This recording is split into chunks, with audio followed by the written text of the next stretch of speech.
Bien, vamos a revisar la parte histológica del sistema circulatorio, ¿correcto? Bien, recordar que en el corazón tenemos diferentes capas que lo recubren, ¿no? Tenemos la capa más interna, recuerden que se llama endocardio, endocardio. La capa más gruesa y que es la capa muscular, el miocardio, ¿no? Hecho de tejido muscular cardíaco. Y luego la capa más externa, que viene a ser el epicardio. El epicardio. ¿Ya? Ya está. Y una capa que lo recubre, ¿no es cierto?, externamente, que es el pericardio. Y ojo con el pericardio, porque tiene dos hojas. La hoja más externa se llama pericardio fibroso, la hoja más externa. Y la hoja más interna se llama pericardio seroso, seroso. Justamente en este pericardio seroso, que es más interno, hay dos hojitas, la hoja visceral y la hoja parietal. Y entre ambas hay un espacio, el espacio pericárdico, donde hay líquido, que más o menos hay un 10 a 20 mililitros de líquido pericárdico. ¿Ya? Cuando ese líquido se acumula, recuerden, ya tenemos un derrame pericárdico, ¿no? Cuando es más de 50 mililitros, cuando es más de 200 mililitros de forma aguda, ya eso es un taponamiento cardíaco, es porque ya se ha acumulado excesivamente, ¿no? Entonces miren, entre las dos hojas, parietal y visceral, del pericardio seroso, es que encontramos este espacio lleno con líquido, ¿correcto? Un líquido pericárdico. Y acá tenemos una homología. La hoja visceral del pericardio seroso es el epicardio, es lo mismo. La hoja visceral del pericardio seroso es el epicardio. ¿Ya? Recuerden ese dato. Muy bien. Ahora, reconocer que en este tejido muscular cardíaco, en este miocardio, hay unas estructuras que unen a los miocitos cardíacos, que son los famosos discos intercalados, que es propio del tejido muscular cardíaco. Recuerden que el tejido muscular cardíaco es un tejido llamado estriado, igual que el músculo esquelético, porque tiene comunidad anátomo-funcional a la sarcómera, ¿correcto? Tiene comunidad anátomo-funcional que está delimitado por dos líneas Z, acuérdense ese dato, ¿ya? Pero están, como podemos ver, conectados, cada miocito cardíaco está conectado con el otro mediante los discos intercalados, que son, si lo podemos ver acá a mayor amplitud, son uniones eléctricas, uniones gap, así le llamamos. Entonces son conexiones eléctricas, miren, para que haya un flujo de iones de un miocito a otro. Entonces esos discos intercalados, que es propio del tejido muscular cardíaco, permite que haya conexión eléctrica y que todo el miocardio actúe como un sinsitio, como un todo, de tal manera que la contracción es sincrónica, es organizada como un todo y no haya contracciones así de manera parcial. Entonces, esas uniones gap o uniones eléctricas de los discos intercalados permiten que el corazón actúe como un sinsitio. El aparato valvular, recuerden, tenemos la válvula en el lado izquierdo, la válvula mitral, dos valvas, una anterior y posterior, y la válvula tricúspide, ¿verdad? Válvula tricúspide, porque hay una valva septal, una valva anterior y una valva posterior. Esas son las válvulas, las válvulas auriculoventriculares, ¿ya? Y luego tenemos las válvulas semilunares. Las válvulas semilunares, que vienen a ser la aórtica y la pulmonar, ¿no es cierto? Son el otro ejemplo de válvulas de lo que viene a ser el aparato valvular del corazón, ¿ya? Acá vemos, por ejemplo, el sistema valvular de las auriculoventriculares. Tienen un anillo ojo, un anillo valvular, tienen unas cuerdas tendinosas, y estas se apoyan sobre los músculos papilares. Todo ello constituye el aparato valvular. Esto lo vemos en las válvulas solo aurículo-ventriculares. El anillo mitral, el anillo tricúspide, las cuerdas tendinosas y los músculos papilares que dan soporte. Recuerden que la función de las válvulas es que tengan un flujo anterógrado la sangre, un flujo unidireccional, que no haya reflujo de sangre, ¿verdad?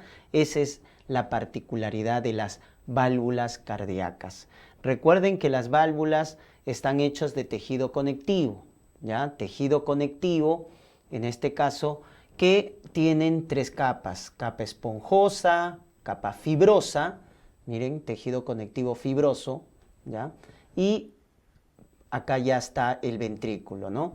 Entonces, miren, una capa esponjosa, una capa fibrosa es lo que tiene el aparato valvular. Están hechos de tejido conectivo fibroso, envuelto por endocardio, ¿no? Que es la capa más íntima de lo que viene a ser el corazón. Tenemos un sistema especializado en la formación y conducción del impulso eléctrico del corazón. Se llama sistema sinusal. Nuestro marcapaso primario se llama el nodo sinusal. Es el que inicia, es el que comanda, ¿no?, lo que viene a ser el impulso eléctrico. Este se conecta con el nodo aurículo-ventricular por haces internodales. El más importante es el haz posterior o haz de Torel, pero también tenemos el haz medio o haz de Weckenbach, y también tenemos un haz que lleva el impulso eléctrico de la aurícula derecha al ventrículo, a la aurícula derecha a la aurícula izquierda. Se llama el haz de Bachmann. El haz de Bachmann lleva el impulso eléctrico de la aurícula derecha a la aurícula izquierda. Ojo con ese dato. Entonces, a través de esos haces internodales, el nodo sinusal se conecta con el nodo AB. Recuerden, el nodo AB está ubicado en el triángulo de Koch de la aurícula derecha. Luego el nodo AB hace un retraso fisiológico, es el que tiene la conducción más lenta, el nodo AB. ¿Para qué? Para que primero se contraiga la aurícula y luego el ventrículo. Luego se pasa el impulso a las de His y finalmente a las fibras de Purkinje, que son las que tienen la mayor velocidad de conducción eléctrica. Recuerden ese dato, fibras de Purkinje. Entonces recordemos que el nodo sinusal es tu marcapaso primario, tu nodo AB, el marcapaso secundario, es el que hace el retraso fisiológico, es el que tiene la conducción lenta, y tu marcapaso terciario es las fibras de Purkinje, que son los que tienen la conducción más rápida del impulso eléctrico. Veamos ahora la estructura vascular a nivel histológico. Y acá tenemos que diferenciar arterias de venas. Las arterias, como pueden ver, tienen 3 capas. Una capa íntima, una capa media y una externa, que es la adventicia. Esas 3 capas las podemos ver, ¿no es cierto?, en la imagen: una capa íntima, una capa media y una capa adventicia. Las venas también tienen estas 3 capas: adventicia, media y una capa íntima. Pero ¿qué podemos decir de las arterias? Que las arterias lo que tienen más desarrollado es la capa media, donde está la capa de músculo liso. Son vasos que almacenan presión, reserva de presión. Son los que regulan la resistencia vascular periférica. Este es el caso específico de las arteriolas. ¿Estamos? Y también podemos mencionar que las arterias llevan sangre oxigenada y nutrientes en su interior, ¿verdad? La excepción a la regla, a esto, ¿quién es? La arteria pulmonar y las arterias umbilicales. La arteria pulmonar y las arterias umbilicales son las únicas que llevan sangre desoxigenada. En el caso de las venas, podemos decir que las venas tienen más desarrolladas la capa más externa, la adventicia, ¿correcto? Son reserva de volumen, porque la luz de las venas es más grande. Son reservas de volumen, aumentan la capacitancia, ¿no? Y llevan sangre desoxigenada y productos de desecho. ¿Cuál es la excepción? La vena umbilical y la vena pulmonar, porque la vena umbilical y la vena pulmonar llevan sangre oxigenada. ¿Estamos? Eso debemos recordar entonces de las arterias, de las venas. También podemos mencionar que las arterias son divergentes porque se van ramificando, ¿no? Entonces nace la aorta, luego da ramas, arterias musculares, pequeñas arterias que son las arteriolas. En cambio, las venas son convergentes porque se van uniendo y luego van llegando finalmente al corazón, ¿no? A través de las venas cavas. Son convergentes. Entonces tenemos esa diferencia. Hay unos vasitos que irrigan a las arterias, o sea, vasos que nutren a los vasos. Se llaman vasas vasorum. Vasas vasorum. ¿Quién tiene más vasa vasorum? Esta vasa vasorum está en la capa más externa, que es la adventicia. Ojo, que estos vasa vasorum son más abundantes en las venas que en las arterias. ¿Por qué las venas tienen más vasa vasorum? Porque como transportan sangre desoxigenada y desechos, necesitan pues nutrirse más sus capas. En cambio, las arterias que llevan oxígeno nutrientes por difusión, ya sus capas se van nutriendo. Esa es la diferencia. Veamos, miren, las arterias más grandes, como es el caso de la arteria aorta y de la arteria pulmonar, se dicen que son arterias elásticas. Por definición, un vaso elástico es una vena, porque las venas son elásticas, se distienden, ¿correcto? Y también colapsan. Las venas se distienden y colapsan. Las arterias no. Las arterias no colapsan, porque tienen una gruesa capa media de músculo liso. La excepción a la regla es la aorta y la pulmonar. ¿Ya? Decimos que son arterias elásticas porque se tienen que distender, ya que son las primeras en recibir el volumen de sangre. El ventrículo izquierdo le da la sangre a la aorta, el ventrículo derecho le da la sangre a la arteria pulmonar. Entonces, como van a recibir bastante sangre, tienen que ser elásticas para distenderse. Entonces, miren cómo son las estructuras de la aorta y la pulmonar. Tienen células endoteliales en la túnica íntima, que es la capa más interna de los vasos. Luego hay una lámina basal, una membrana elástica interna, una membrana elástica externa, y acá podemos ver pues en la capa media las células musculares lisas de la túnica media, las células musculares lisas, ¿no? Y como parte del tejido conectivo tenemos las fibras reticulares, colágenas finas, pero las que más predominan en estas arterias elásticas son las fibras elásticas de tejido conectivo, que es justamente la que va a dar esa capacidad de elongarse, de distenderse cuando reciben sangre. Entonces, esas fibras elásticas predominan en la arteria aorta y en la arteria pulmonar.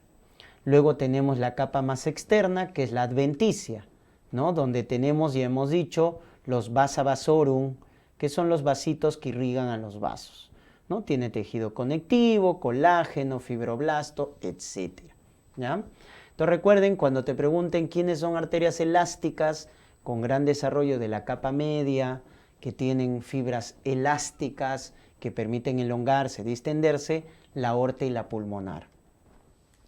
Van ramificándose y formamos las arterias musculares, que ya son ramificaciones. También tienen su túnica íntima, su túnica media y su túnica adventicia. Acá lo que predomina es la túnica media, que está hecha de bastante músculo liso. Y predominan, sobre todo, las fibras colágenas de tejido conectivo, ¿ya? Hay fibras colágenas acá más en la túnica media, al igual que en la adventicia, ¿ya? En la adventicia.